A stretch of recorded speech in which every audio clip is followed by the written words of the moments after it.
I'm offended by the language of uprising applied to people who are breaking into other black people's stores and looting them. This is an uprising against what exactly? Against the black police chief, against the mostly minority police force, against the black mayor, against the black president, against the black attorney general? Okay, so boom, right? A friend of mine that I met a while ago, met me when I was a very radical black power guy, you know, on my super pro black, sent me this, assuming that this is going to trigger me to no end. This is Ben Shapiro. I don't like drawing judgment about people before I see full things on it. So I want to see this whole sit down because supposedly there was some prejudice going on in this. And I just want to hear what's being said. And I'll tell you guys if that's what I think of Ben Shapiro or not. Because sometimes facts just can't be taken as facts. And people feel some type of way about the facts afterwards. I don't know if that's the case. I haven't seen this yet, so we'll be getting this raw reaction right now. Like, subscribe, comment. Things that I wanted to share with you. According to Pew Research, the net worth of white families in 2013 was $141,000. For black families, it was $11,000, even less than the $19,000 it was in 2007. According to economist Edward Wolf of the University of New York, excluding vehicles and other durables, the median black family worth is just $1,700, while 40% of black families have zero or negative wealth. White family worth, in terms of financial worth, is 69 times more than that of black families. Given this disparity, how can you argue that racism is not a driving factor in income inequality? Before he answers, I think the answer to this is going to be the fact that we're counting a large percentage of two-parent households on the white family side, and we're counting a large percentage of one-parent households on the black people side. 77% of black children are born out of wedlock into single-parent households where the father's not around, so the income is counted separately. So each person is living off of their own income compared to two people putting an income together and the household in general having more money. And I think white parents tend to keep their kids a little bit longer, so sometimes the kids are also working in the house with the parents, so we're talking about 3 or 4 incomes at times when it comes to white households versus black. I don't think it's systematic racism why that's happening. I think it's lack of families on the black side. Let's see what he says. Because it has nothing to do with race and everything to do with culture. And when you have a culture that doesn't, you know what? Explain to me. You explain to me why black kids aren't graduating high school. Explain that one to me. Explain to me why black kids are shooting each other in rates significantly higher than whites are shooting each other. Explain to me why 13% of the population is responsible for 50% of the murder. Explain to me why the number of black kids in prison, not for innocent reasons, not for walking down the street and getting pulled into a prison, is so high. Explain, if it has nothing to do with culture, explain to me why the single motherhood rate in the black community jumped from 20% to 70% in the same course of time that the civil rights movement has made such tremendous strides. Is America more racist now than it was in 1960? And if it is, please explain to me how that happened. Oh my God! Yo! Hold the fuck up. Oh, God damn.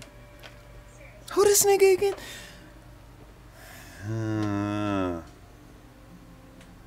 That was a lot of facts. That was a lot of facts. And all of that truthfully has to do... God damn, he just cooked that question. Shit. It truthfully does have everything to do with culture.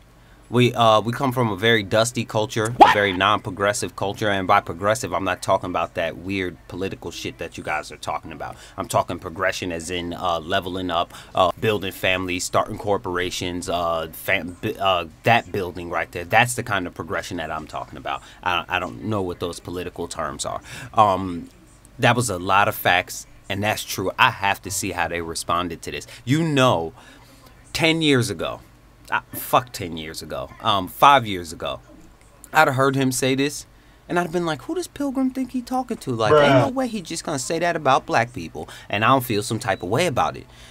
But it's hard to argue facts. It's really hard to, I'm a fact-based person, and when you state that many facts, no matter how my feelings decide to perceive that shit, it's still facts. I look at the Baltimore uprisings as more than just riots, right? I hate the idea when you say thugs and riots, right? White people riot as well. When y'all win Super Bowls 2 years in a row, y'all get off the hook. Don't make it seem like it's just Baltimore getting upset.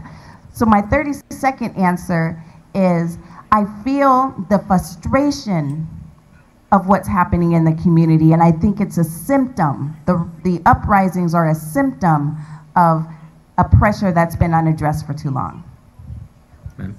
I'm offended by the language of uprising applied to people who are breaking into other black people's stores and looting them. This is a lack of values. And people who are destroying private property, destroying cop cars, in an uprising against what exactly? Against the black police chief, against the mostly minority police force, against the black mayor, against the black president, against the black attorney general, against the entirely, against a city council that... Yo, this nigga got a chill. Oh my God! Yo, why is he cooking like this? Why is he cooking like this? Yo, he should not have these stats. He should not have these facts. He should not have this shit so like cock loaded and ready. Like he came with a fully loaded clip. Like they came with a revolver and the revolver only had 2 bullets left in it. He came with the extendo, with a backup extendo. He left a couple rounds in the car. He got a couple boxes of ammunition with the homie. He came locked and loaded for this. You would think he had practice for these questions. Like, why is he labeling this shit off like this? And he's telling the truth. It's one thing to just be saying a bunch of mumbo jumbo and be lying. He's spitting. That is 9 of 15 are black and all 15 are elected Democrats. What is the uprising against? What is it seeking to achieve? I still don't see what exactly the riots are seeking to achieve. Bottom line is, this is all, it all could be boiled down to just act like a mensch. Act like a human being. Honestly, it's not useful to riot, it's not useful to break things, it's not useful to throw rocks at people, and the idea that we're supposed to sort of correlate your level of outrage... I'm going to stick to the 30 seconds on this. The last sentence. The idea that we're supposed to correlate your level of outrage with a certain level of justification. In other words, the more outraged you are and the more angry you are, the more justified you must be, is absolute nonsense.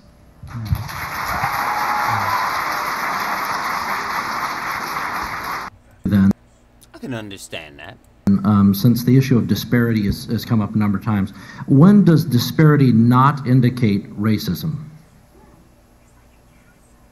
Level of effort. Statistical disparity. You know, for example, overwhelmingly men commit crimes more than women, but we don't say that the Justice Department is sexist. So, is there a line that you draw for yourself, or is there some way that you interpret statistical disparity and you determine that that is not a racial disparity, it's something else?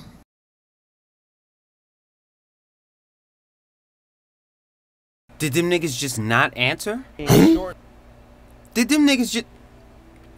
Y'all make us look bad when you fucking do stuff like this.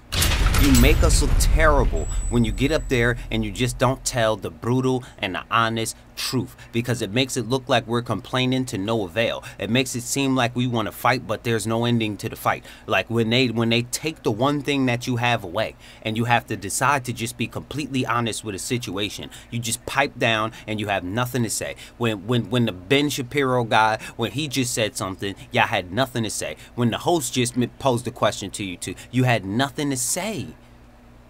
That makes us look terrible. I would rather you just come out and tell the truth, that it has to be something else at that point. And when we ask what that something else is, then we could get into the truth about what's going on in the community. But we're never going to get to the truth if y'all don't even want to answer common sense questions. Well, we can return to it. That's okay too. Can we get 2 other niggas up here next time?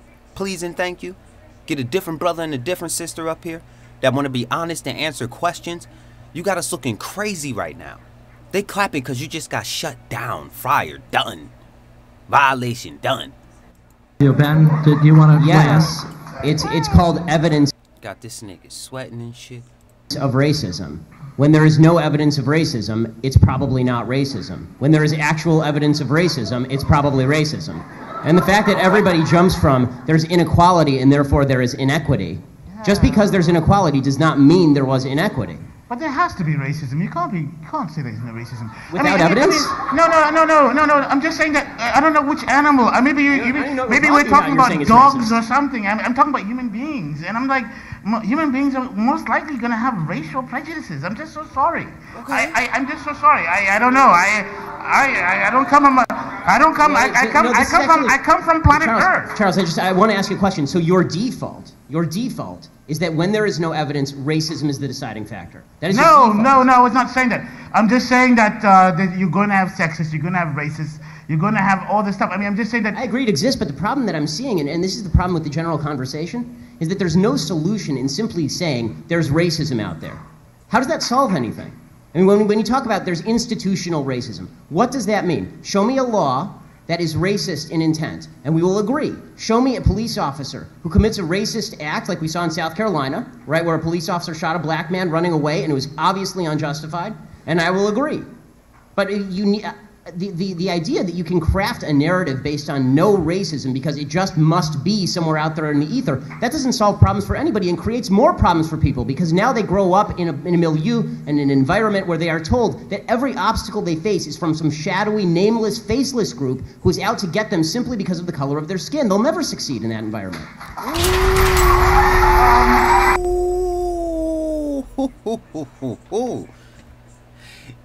You see, he had his daddy growing up. That's what it sounded like when you had your daddy around and he taught you how to grab your nuts and to say it like a man. Yeah, that's facts right there. That was some good food he was cooking right there. Not gonna lie to you. This the nigga who they said was racist? You know, the weirdest thing is that actually in the black home, as I experienced it, really, there is no discussion of racism. Racism actually is a discussion that you actually come out and you face in the public because it's a real thing that you have to actually expect. I mean, if you're silly and you're foolish if you don't really think that that's going to be there and encountered in the real world. I'm sorry, this is just a fact of life. But if I'm at home and having dinner with my father or whatever, we don't go, oh my God, this society is so racist as I'm eating my steak, and you know what I mean? Oh goodness gracious! Oh, I can't bear it. My black skin's squashing. I mean, no, we don't talk like that. Actually, we don't talk like that. We talk about, my God, oh, what's her name? Oh my God, she's got to take some pills because she's on the list. I mean, these are the conversations we have at home. We don't have these kind of conversations that we're having right now. At least in my childhood, we didn't have them. And I'm watching the people I knew growing up in the black neighborhood, I didn't hear anybody really talking about race. When we're at the dinner table, I mean, it just didn't really pop up unless it was an issue or something. Are we skipping past everything that Ben Shapiro said? Are we skipping past that question that the host asked? Are we skipping past all of this shit? He has not addressed nothing. He is speaking in complete circles, and I'm getting confused by the moment. That's what happened when you're smoking that good before you go ahead and do a video and somebody just start hitting you with the one fish, two fish, red fish, blue fish, knick-knack, paddywhack, get a dog a bone, 2000 party, oops, out of time, my bacon smelling fine. Because we have no idea what he's talking about. Can we get two different niggas next time to get up there and speak for us? Please and thank you. These people do not represent the niggas. Like, I know some niggas down at the barbershop that could have posed a better argument than this shit. On television, but mostly it was about family and regular life. This entire time I've been trying to think about your initial question about disparities, are they automatically tied to race? And at first I think all of us were stumped because we were trying to think of the instances. I do agree that they are separate, that they don't necessarily correlate within itself. There are disparities. NAACP, we are the experts inside of the nation of bringing in the racial lens for all of the work. No, they're not necessarily going hand in hand, or they're not necessarily tied to each other. So that's how I would answer it. No, they don't have to go together. My job as a civil rights attorney is to be able to make you see race at every given opportunity, but no, it's not present in each and every single disparity. To your second... What are the standards? What are the standards, the difference? I mean, you said that you want people to see race in every single issue. Where it's present. Where it's present. Okay, so for instance, if we're what's talking... your standard as to where it's present? Absolutely. What's my... for the, take something as simple as a, if we're talking about a disparity, say men and women.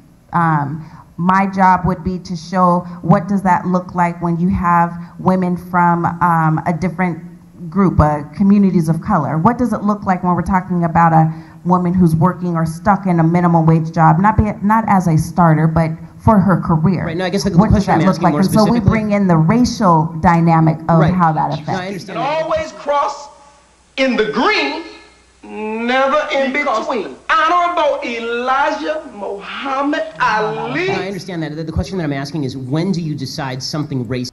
What the fuck did she just say? Bruh. Can anyone decipher that? Like, drop it in the comment section if you know what the hell she was just talking about. Who are these niggas speaking for us? All of my niggas out there, we need to have a nigga meeting. We need to meet up and decide who gonna be on TV and on the radio and in the colleges speaking for us, because I could have did a better job than them. I could have did a much better job than them. And why he's so dusty up there? Y'all thought I was about to skip past that? Why is he so dusty up there? Like, you knew you was coming up here representing us, and you done threw Uncle Leroy's stuff on and just walked your big ass out the house. You stupid. Bruh, you supposed to be up there lined up looking nice. You got the Kevin Durant going on at the top of your shit. Your shirt ain't even tucked into your pants. Just dusty. Racist has occurred. Racist? Yes. When can you decide that an act of racism has occurred? Because if you have just a statistical disparity, has an act of racism automatically occurred? That was David's basic question, I think. Right. There's obviously there might be there will be a disparate impact on different groups of people. That doesn't necessarily mean, I think what you're saying is, doesn't necessarily mean something racist is going on, even though there's a racial impact. So the question was about, where do you draw the line between something that might have a racial impact but is not inherently racist? Yeah. Let me move on. Nah, that was a good way that they dropped that down right there. That was a great conversation. That was some good questions. Left them stumped. What happens when you just take racism off the table and black people have to be accountable for their own shit? We don't know how to answer the questions. Great video though. No, I don't see Ben Shapiro as being a racist. I actually like the points that he pointed out. It's a lot of the same points that I will point out that's wrong with black culture. Yeah, I see nothing wrong with it. I actually like him. Shout out to him. I'll be reviewing some more of his stuff. Thanks for sending me the video. All right. Like, subscribe, comment. Peace.